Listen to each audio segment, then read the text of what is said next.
Hey everyone, my name is Angie and welcome to my channel, Angie Rose Nomad, and welcome to the very first video of this series that I've decided to start called True Crime Tuesday. True crime has always been something that has fascinated me. I wanted to go to university to study criminal justice, which I did for about 2.5 years until life called me in a different direction, so I never finished that degree. But I've always had this passion to bring awareness to these cases and just help in any way I can, really. The case we're discussing today is actually the first case that I followed all the way through and one of the big reasons that I wanted to get involved in criminal justice. Before we begin the video, I do have two quick disclaimers. The first is that any opinions stated in this video are just that, my own opinion. I encourage you guys to look at the evidence and formulate your own opinion as to what really happened. And then we can chat about them down in the comments below. The second thing is, while this video series is called True Crime Tuesday, I will be focusing on a new case each Tuesday. And some of these cases may run a little long, longer than YouTube will let me upload them. If that is the case, I will split it into 2 parts and I will feature the next part on the following Thursday. So you guys are seeing this on Tuesday, and then 2 days from now, you'll see the next part if I should have to split it up. And I'll always call it part 1 and part 2 if I do. And if you have any recommendations for a case that you'd like me to cover, leave them in the comments down below. So this case is the murder of Laci Peterson, or it's more commonly known in the United States as the trial of Scott Peterson. So Laci Denise Rocha was born on May 4th of 1975 in Modesto, California. Her parents, Dennis and Sharon Rocha, already had one son named Brent, who was born in 1971. Now, by the time Laci was a year old, her parents were separating, and Dennis would go on to remarry and have a daughter named Amy. While Brent would eventually go live with his dad for a little bit, Laci always stayed with her mom, and because of that, they grew extremely close. Laci was very charismatic. She was full of life, energetic, bubbly. She had a nickname, Jabberjaws, because she was always talking and just really enjoyed being in the spotlight, but not in a bad way.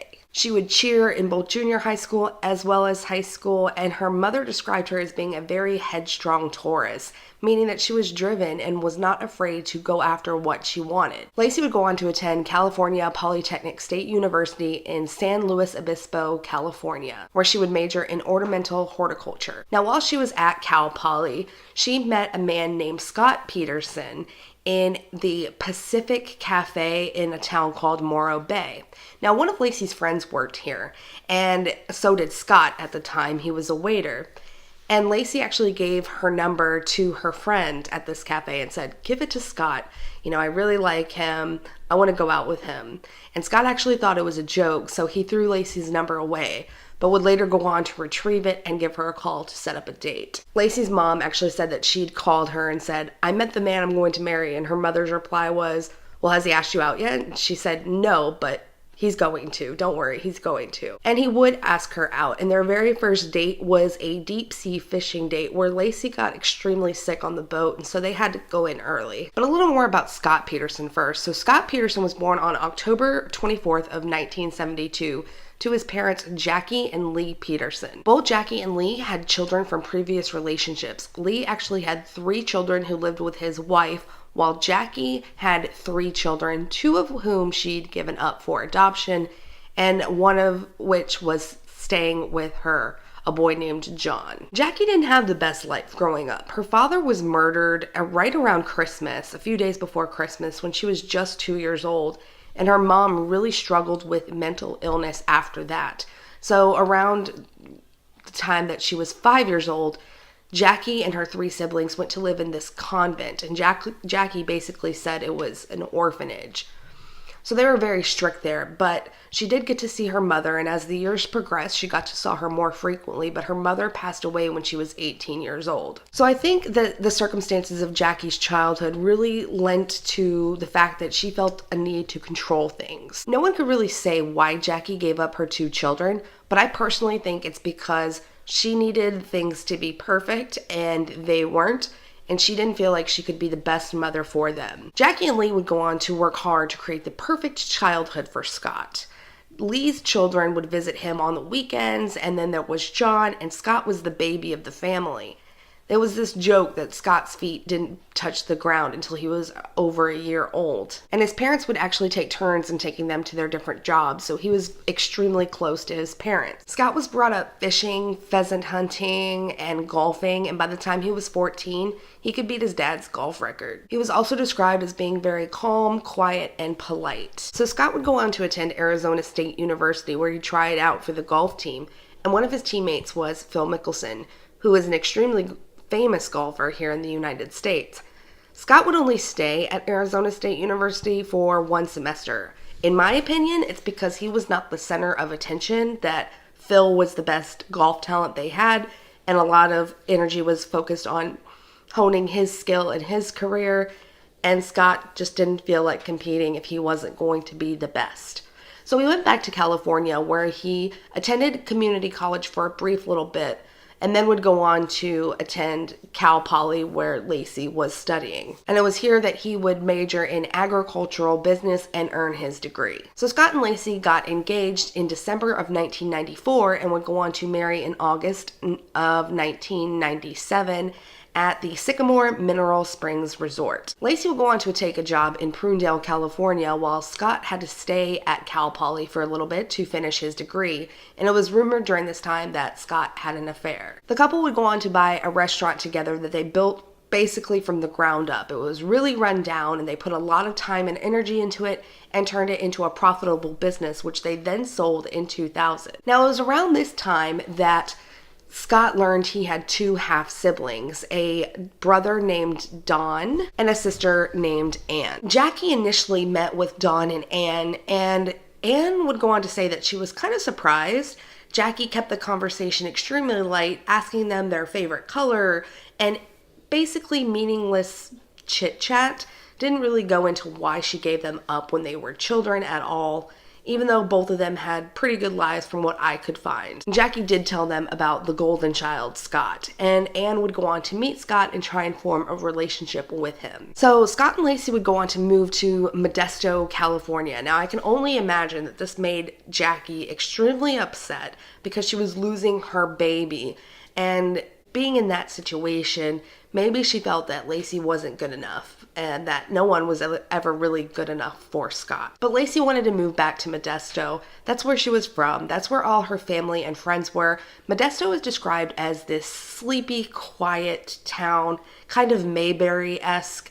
And she wanted to start a family, and she thought that that would be the perfect place to do so. So once they moved to Modesto, Laci started work as a substitute teacher, while Scott actually worked for a company called TradeCorp, who was headquartered out of Spain, and they sold fertilizers and irrigation systems. So Scott actually worked in California, Arizona, and New Mexico selling these fertilizers for TradeCorp. Scott and Laci loved entertaining their family and friends. Laci loved playing the homemaker. Her idol was Martha Stewart. She was always watching the Martha Stewart show, and she worked really hard to make their house into a home. And by all accounts, they were the perfect couple. There were no reports of them ever arguing or bickering, or even friends coming forward saying, well, Laci told me this about Scott one time. You know how you kind of go up to people and air your grievances about another person to your really close friends? There was none of that. The only instance that I found in my research was Laci was trying to get Scott to hold a friend's baby, and he kept putting her off and putting her off. But Laci, being the headstrong Taurus that she was, eventually persisted, and Scott held the friend's baby, and Laci made a comment like, you better take a picture, this is the last time you'll see this, or I never thought I'd see this, something along those lines.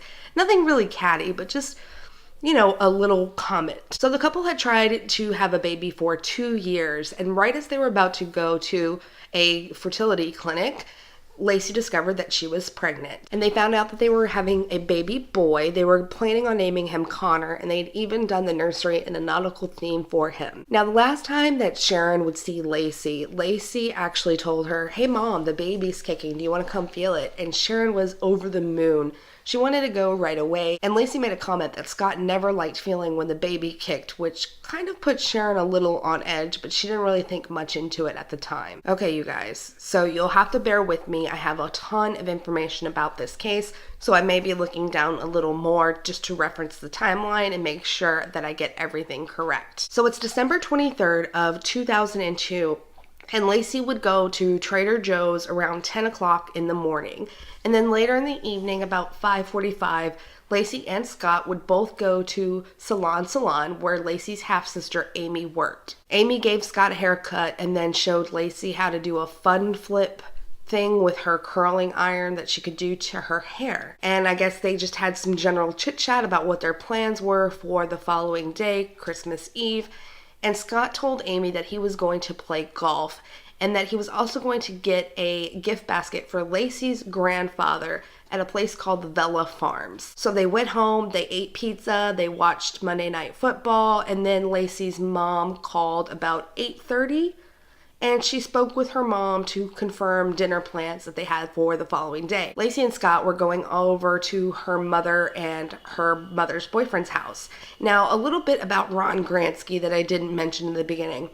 While Laci's mom and dad separated when Laci was about a year old, Ron came into the picture soon after, so Ron was really the dad that Laci grew up with. Now, Sharon and Ron never married, but they had an extremely close relationship, and he saw her kids as basically his own. So Scott and Laci watched The Rookie after Monday Night Football, and then they would go to bed about 10:30, and Laci was wearing this blue pair of pajama bottoms that belonged to Scott. Now, the pajama bottoms were found in the hamper on December 26th. So December 24th of 2002, Scott estimated that Laci woke up around 7 in the morning. She was up before him, and she would have had to have immediately had something to eat. She was 8 months pregnant at this time and got extremely nauseous if she didn't eat the first thing in the morning. Scott would wake up between 8 and 8:30 a.m. and he would have a bowl of cereal while Laci ate a piece of toast. Around 8:40, Scott took a shower while Laci was on these home shopping websites.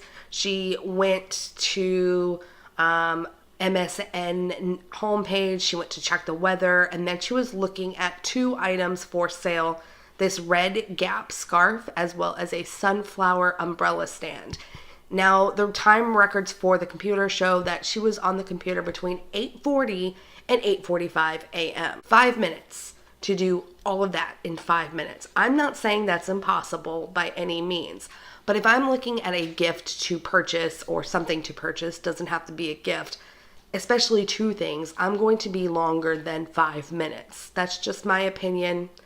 We're going to move on from that one. So afterwards, Laci would go on to tell Scott her plans for that day. She was going to take the dog on a walk to a nearby park known as East La Loma Park. She was going to the store to pick up this bread that she was going to make for Christmas brunch.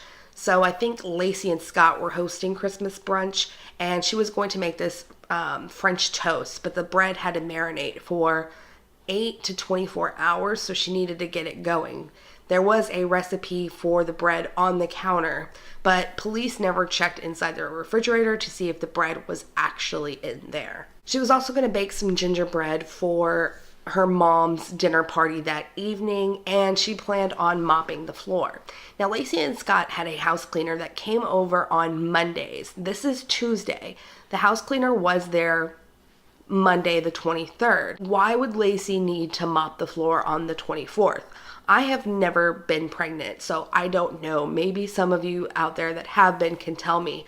When you are 8.5 months pregnant, do you feel the need to mop the floor the day after the housekeeper has been there? Do you have enough energy to mop a floor at 8.5 months pregnant? That detail was just a little fishy to me. So around 9:48, the couple was watching the Today Show, and then they started watching Martha Stewart, where there was a segment on about cookies and meringue. Sometime between this and 10:18, Scott left for his warehouse, which was about a 9-minute drive away. Between 10:30 and 10:56, Scott checked and sent emails and looked up instructions on this assembly for a woodworking tool. And he would say that he assembled it, and I believe it was found in the warehouse, fully assembled. There was 20 minutes unaccounted for when he said he cleaned up the office and did assemble the tool. And while he was assembling this tool, he got cut. And this is very important. He went to clean up the cut. He was looking for a napkin and he opened the door and a drop of blood fell in the door. So Scott, who originally planned on playing golf on the 24th, thought it was too cold to play golf, so he hitched his new boat to the back of his truck and headed out to the Berkeley Marina. He left the warehouse around 11:18 a.m., and it would take him about an hour and 36 minutes to drive to the Berkeley Marina. He purchased a launch ticket at 12:54 p.m., and he said he trawled for about 90 minutes. He forgot his lures in the truck, and he also didn't know what he was fishing for when questioned by police. Also, from the time that Scott purchased his landing ticket to the time that his cell phone was active was determined to be about 78 minutes rather than 90. He said he was out trawling near the Brooks Island, which was this really shallow area, and there was supposedly a lot of litter on it, even though it said, no littering or something along those lines. Scott was trolling the San Francisco Bay in a freshwater boat that he had taken out onto the choppy saltwater seas. And when asked why he decided to leave and end his trip for the day, Scott would go on to say that it was raining, so he decided to come in.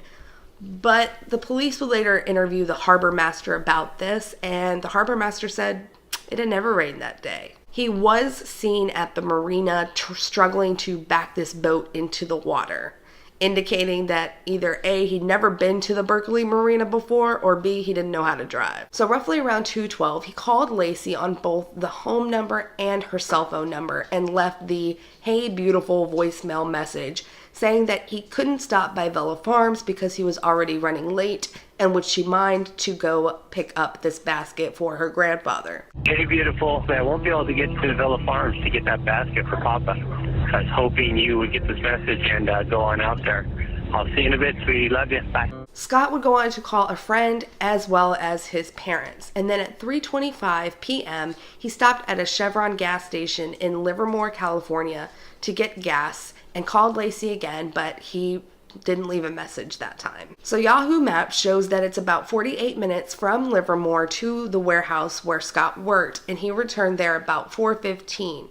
He spent about 5 minutes there. He said he saw a fax that had come in after he left the warehouse, and the fax was actually time-stamped 11:28 a.m. So between 4:30 and 4:45 p.m., Scott arrived home, and he went in through the side gate to enter into the backyard where he saw his dog, Mackenzie, with the leash still on. It turns out that a neighbor named Karen Service had actually found the dog and put him in the backyard at about 10:30 a.m. Scott also emptied the mop bucket because he was afraid that the dog and cats would knock it over, and then he went to remove his wet clothes from the rain and placed them in the washing machine. Now, the housekeeper actually said she had put towels in the wash. He took them out and put his clothes from the day into the washing machine.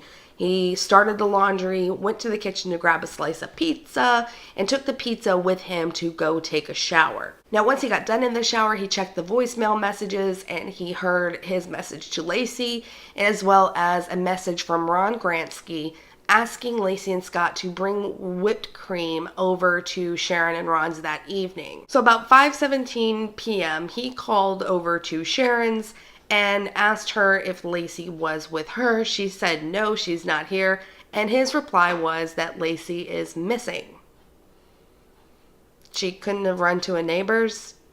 She couldn't have walked to the park by herself and not wanted to take the dog. No, she was missing. Sharon told Scott, why don't you go check with the neighbors and then call around to some of her friends to find out if she's there. Well, apparently, Scott had a bat signal because 15 minutes later, he calls Sharon and says, nope, they haven't seen Laci. 15 minutes later. You are really checking with each and every single neighbor that you have, aren't you, Scott?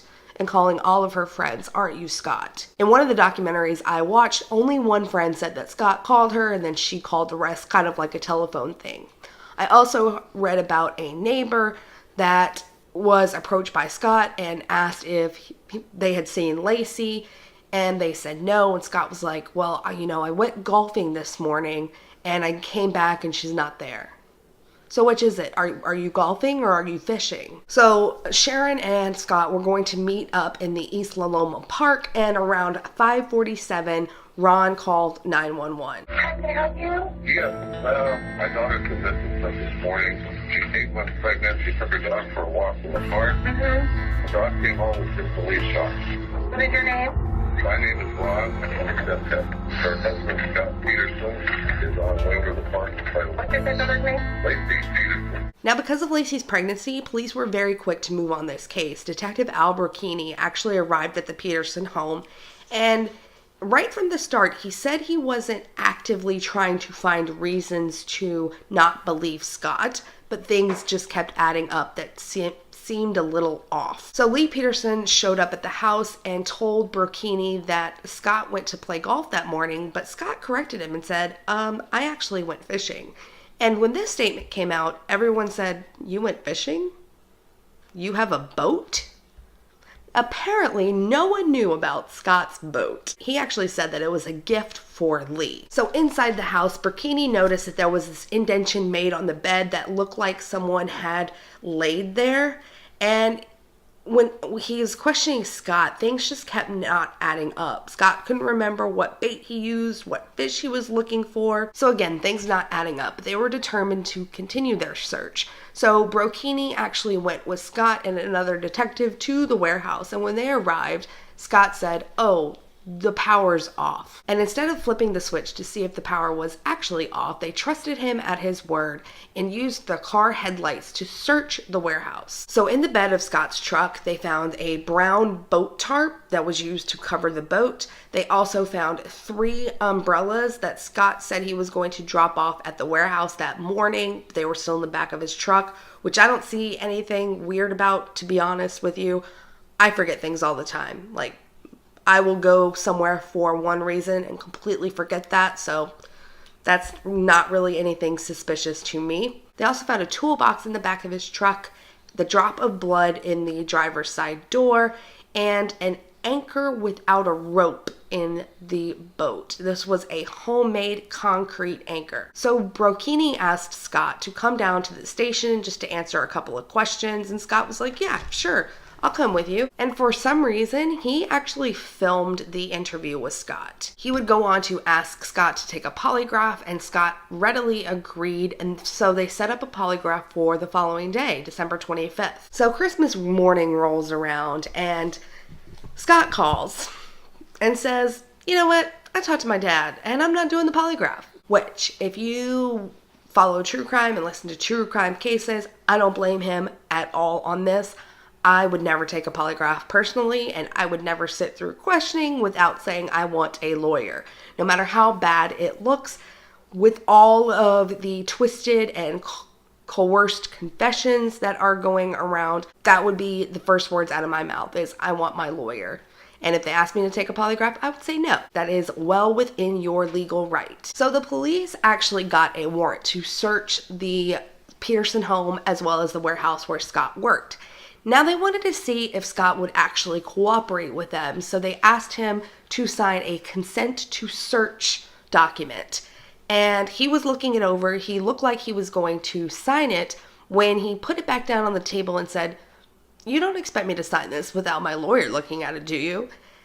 And the detectives came out and said, "Well, we really don't need a lawyer involved in this because we have this search warrant here." And Scott was reported to have looked at Burkini and said, "Where's the trust? Well, your wife is missing," and they had to look at every single avenue available to them. So sorry, they're not trusting you on your word, Scott. By the way, how did you know the lights were off in the warehouse if you were only there for 5 minutes and saw this fax on the fax machine? On Christmas Eve, Scott did give the detectives a fishing pass for the 23rd and the 24th that was actually purchased on December 20th. Remember that, we're coming back to it. So the community of Modesto, California was very involved in the search for Laci Peterson right from the outset. They established a headquarters at a local hotel, and anytime that Scott would come in and see pictures of him and Laci posted, he would take them down. He did not want his photo up at all. He would not stand to be interviewed by the media because his excuse was that he wanted all attention on Laci. Now, if I had a loved one missing, I would be exploring every single avenue available to me and making sure that my face was out there all the time to raise awareness about my missing loved one. But people deal with grief in different ways, and Laci's family really didn't think anything of it. They supported Scott 100%. A few days after Laci went missing, Jackie would call Anne, Scott's newly discovered half-sister, and her daughter, and ask her to go down to the marina to see if there were any witnesses that saw Scott that day. And as mentioned previously, there were, and she actually talked to them. So besides Scott being a person that we need to look at, there were a few other theories surrounding this case. The first was that Laci had recently inherited this jewelry from her grandmother, and she would always wear it even when out walking in the park. Now, East Loma Park was known for having quite a few homeless people, and Scott would actually say that him and Laci had yelled at them to, go away a couple of occasions, but maybe someone in the park had snatched her for the jewelry. There was also this mysterious brown van spotted in the area, and police looked into it, but nothing ever came from this lead. There were witnesses that said they had seen Laci after 10:18 a.m., which would have meant that Scott would not have been able to do anything to Laci. And then the last theory is that Laci confronted some burglars or came across a burglary. So her neighbors across the street had actually left on December 24th to go to Los Angeles. And while they were gone, someone had broken into their house between December 24th and December 26th. So maybe Laci came across them and they did something with her. However, these burglars would later come forward and say, "We didn't commit the burglary until December 26th. Their names were Stephen Todd and Donald Pierce, and they were fully cooperative with the police. They confessed to the burglary. They even took polygraph tests. So shortly after Laci went missing, police brought in a sniffer dog who didn't lead them to the park like they thought that it would. It instead led them to the street, indicating that Laci had left in a car. I believe this was December 25th or 26th, but police had a press conference asking the public if they had any knowledge of Scott's movements or had seen his truck or his boat on the 24th, which everyone looked at as they were basically naming Scott as a person of interest in the disappearance of Laci Peterson. So with the police's search warrant, they actually found a hair that matched Laci's in a pair of pliers on Scott's boat, as well as 4 to 5 rings in the warehouse. Now these rings looked like an outline for a cement anchor, meaning that there was more than just one. They theorized there were actually about 4 to 5 made, and they found the outlines of those rings. So far, leads in the case are really not panning out. The only thing that the police have to go on is that Scott may be involved. Any of these witnesses or the brown van, they're not really working out well. Nothing is coming from these leads. But police don't have a motive. But that would all change on December 29th of 2002. The police department had set up this tip line, and there was a call that came in. And while the caller was speaking to the person that had answered, Detective Al Brocchini was walking past at this time and was able to see, what the person was typing. And he read that this person was the girlfriend of Scott Peterson. He immediately got on the phone with her and had arranged for him as well as Detective John Bueller to come over to her house, where she told them her entire story.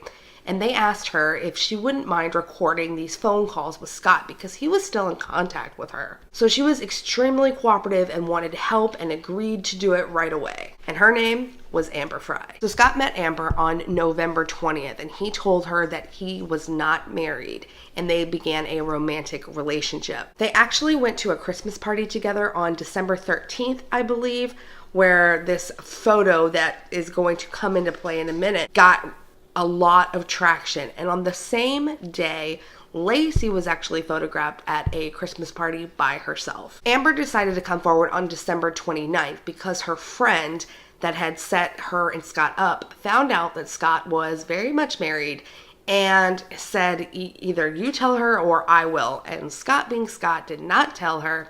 So the friend told Amber, who immediately called the police. And because of this arrangement that Amber had made with the police, she would go on to record 100 phone calls with Scott. So December 31st, New Year's Eve, there was a vigil held for Laci and Connor, and the whole family was on stage pleading for her safe return, except Scott. He was seen joking with the crowd and even stepped away to take a phone call with Amber. And on this phone call, he told her that New Year's Eve in Paris was absolutely incredible because he had told Amber that he was in Europe for the holidays. So the photograph that I mentioned with Amber and Scott, somehow the National Enquirer received this photo. Now, for those of you that don't know, the National Enquirer is this tabloid rag here in the United States. So the police wanted to get ahead of this situation, so they called in both Jackie and Lee and Sharon and Ron and sat them down and told them about Amber and Amber's story.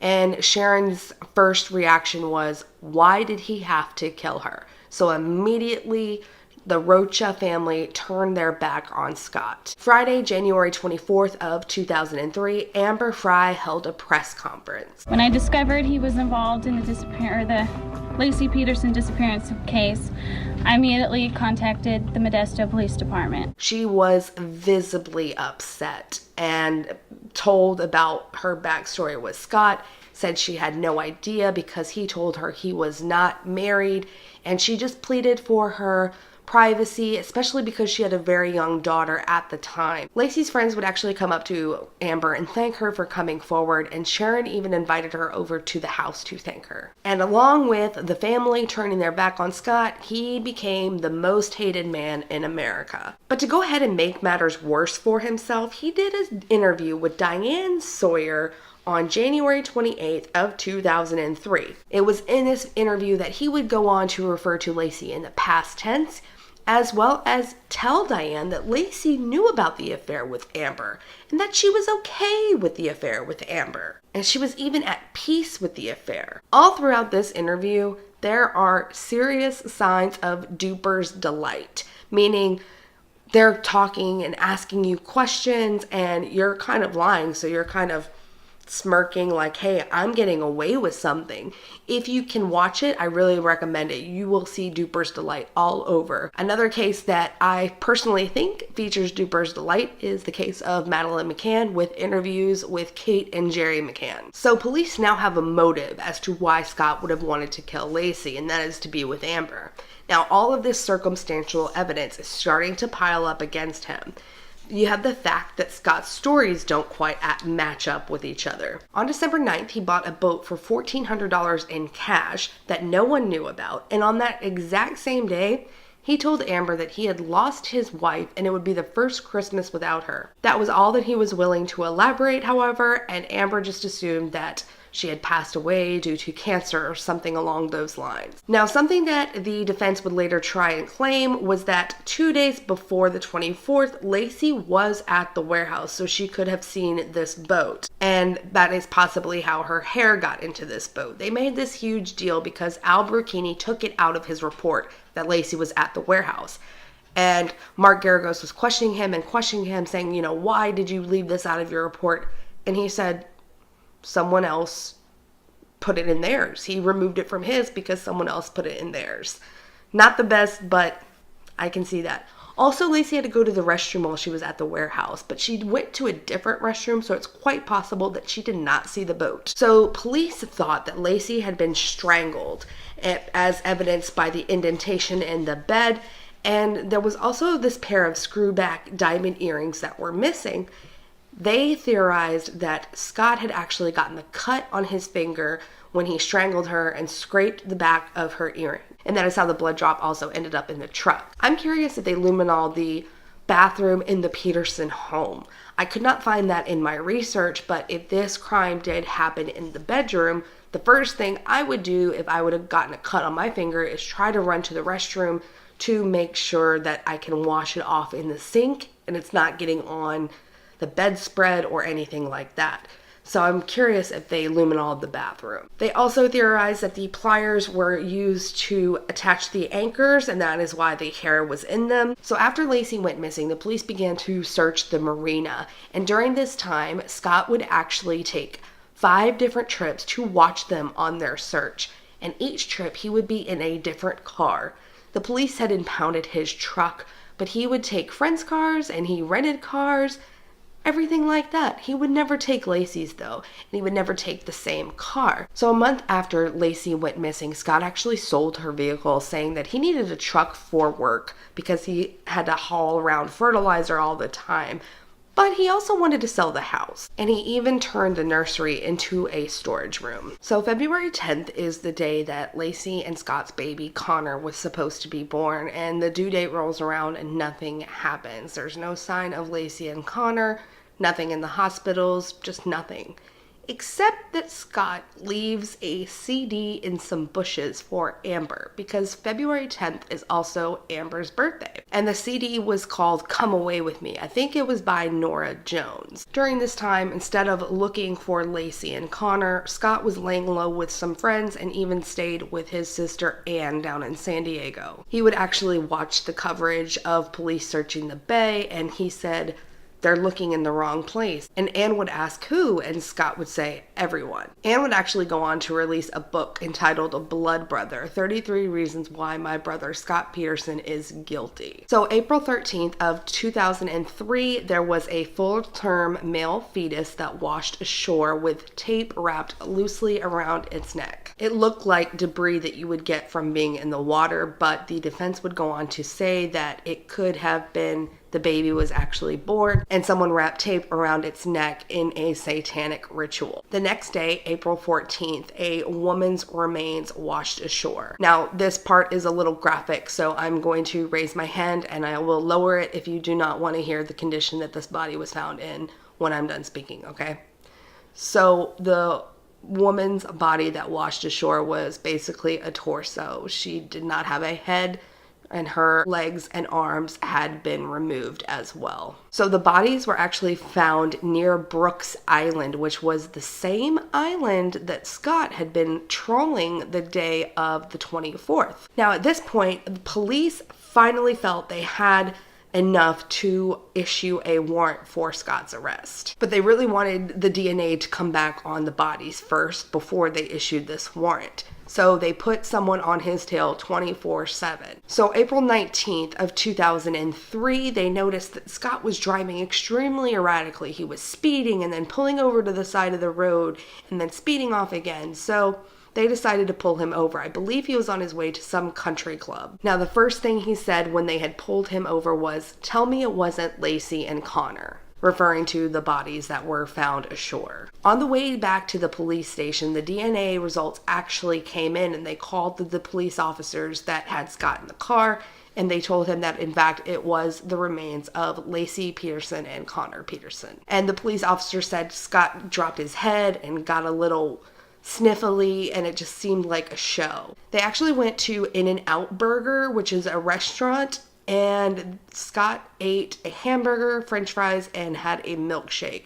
And the police thought this was weird. You just heard that your wife and son have been found deceased and you are eating normally and not really showing any visible signs of emotion. While that is odd, the weirder thing comes after, because me personally, I deal with grief through humor.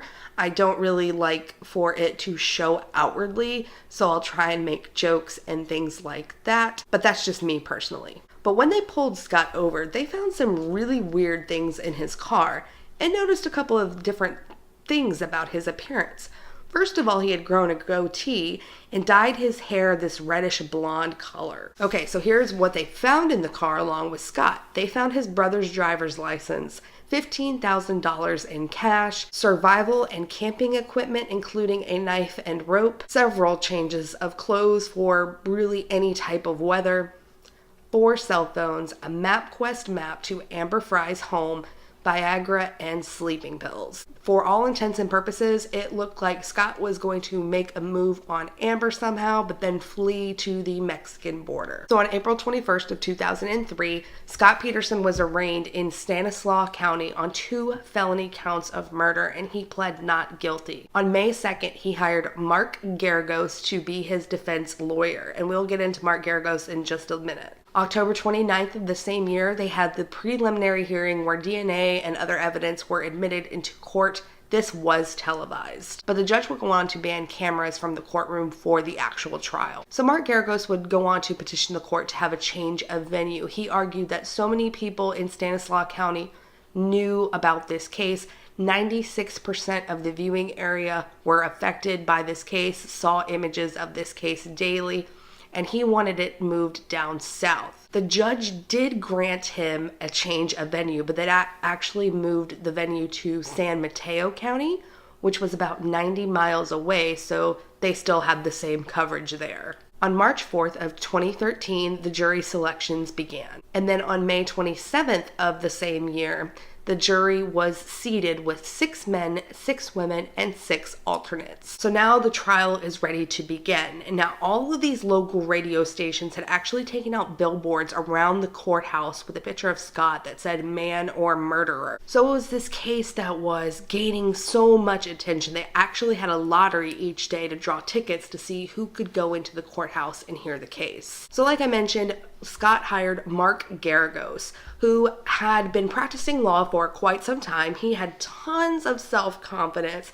He represented high-profile clients, and he was very slick and smooth in court. The trial began on June 1st of 2004, and it was going to be hard for the prosecution because they mainly had circumstantial evidence to go off of here, and it was a capital murder case, meaning that the death penalty could apply in this situation. So if anyone that is viewing that is not from America and is not familiar with the justice system here, the prosecution has the burden of proof, meaning they have to prove their case beyond a reasonable doubt to get a conviction. And that was going to be so hard with not a whole lot of evidence. Like I said, mainly all they had was circumstantial evidence to go off of. While many jurors did later come back and say maybe he did do it, they also made a point to say, but the prosecution did not prove their case beyond a reasonable doubt. So the burden of proof is high. They have to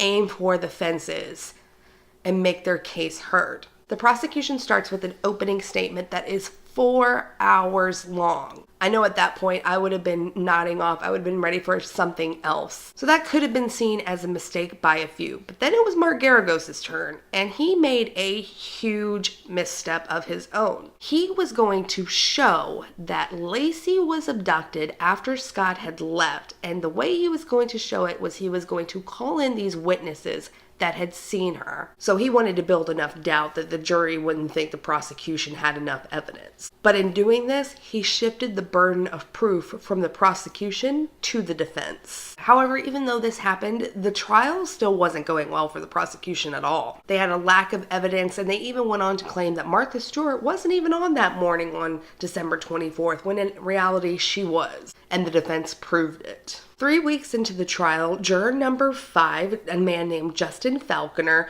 was actually accused of misconduct and removed from the case.